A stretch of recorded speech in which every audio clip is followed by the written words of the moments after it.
and I happen to like the management better in Silver Standard. And, what institutions do has nothing to do with reality. Okay. They're usually not very good, even the ones who are in the gold and silver business. Most of them are ex-brokers, and most of them couldn't make it. I've been doing this for 50 years. I know where all the skeletons are hidden. Yeah, the volume was really high today on Silver Wheaton, and it was up probably 14%, but now it closed at like only up 7-something. Yeah, that's because it's a real commodity, and people are hedging their bets with real stuff. Well, it's not Silver Wheaton is not a miner. Right. Yeah, they just keep buying up future silver for what, $3 a $3.60. Yeah, I jumped in this morning. Early bird. Oh my God! Everybody sell. Yeah.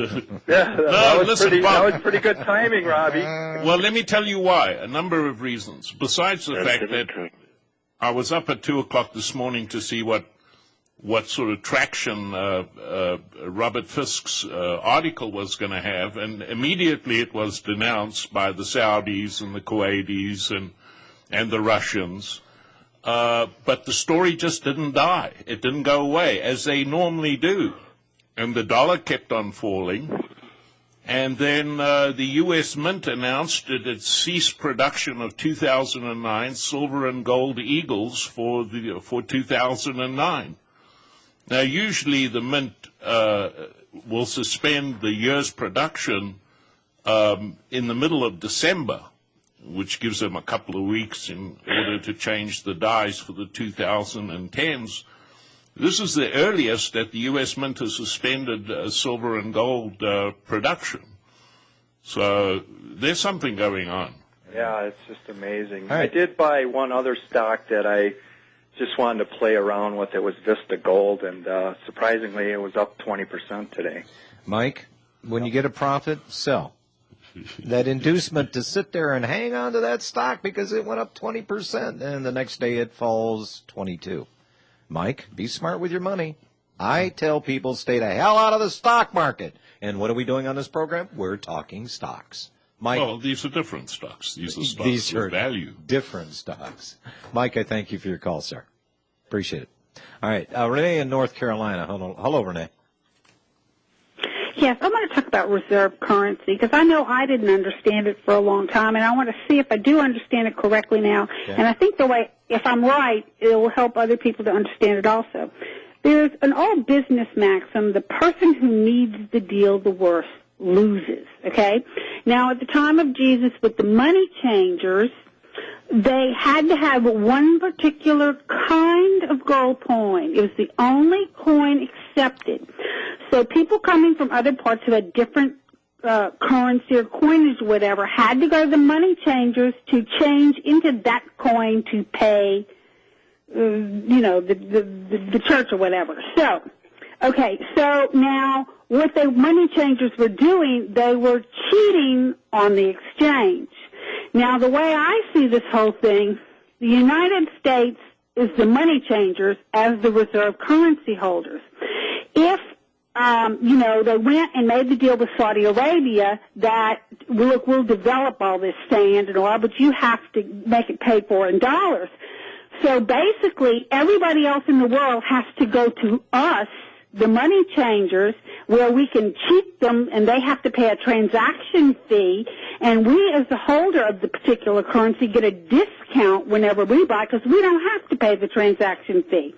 So it turns out basically that in many ways we, the United States, with the reserve currency, are a worldwide money changer. I'd like Bob to comment on this if my understanding in this is accurate and to expand on it. I couldn't have said it better myself. So you're saying you're Renee absolutely correct. Yes.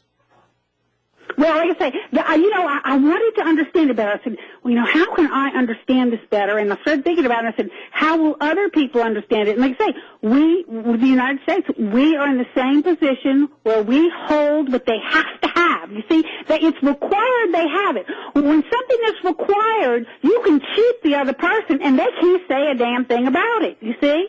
And so that goes back to that business maxim of the person who needs a deal the worst loses. And no wonder they hate us.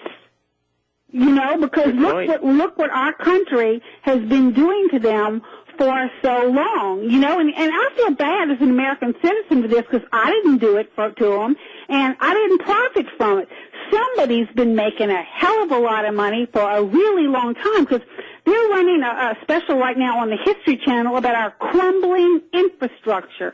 They sure haven't used the money to pay for new roads and waterworks and everything else. And I want to know where's the money. And Renee, and not that would have done anything, because that is a dollar hole. You dig a hole to build a road or a pylon for a bridge. It's a one-time expenditure. It does not give you anything in return.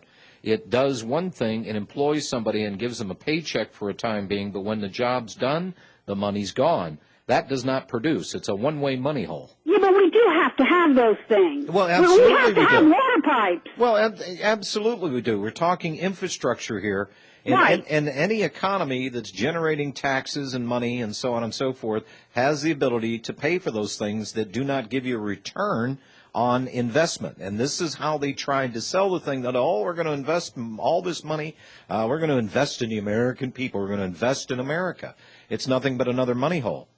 Well, yeah, exactly. If, you know, it wouldn't be so bad if they had used it for that. But the thing is, they've been stealing the money and leaving us with a crumbling infrastructure. Well, the banks have been stealing our wealth for so many years, almost 100 years. Let's start with these clowns. Let's get rid of them, have an honest and straight dollar that's worth $1 this year as it's going to be $50 from now, or 50 years from now, and let's just do it and get on with life.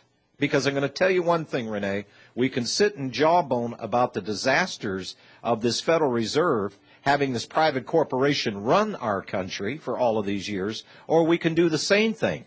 Get rid of them. And I don't give a damn how much temporarily it hurts America. It's got to be done.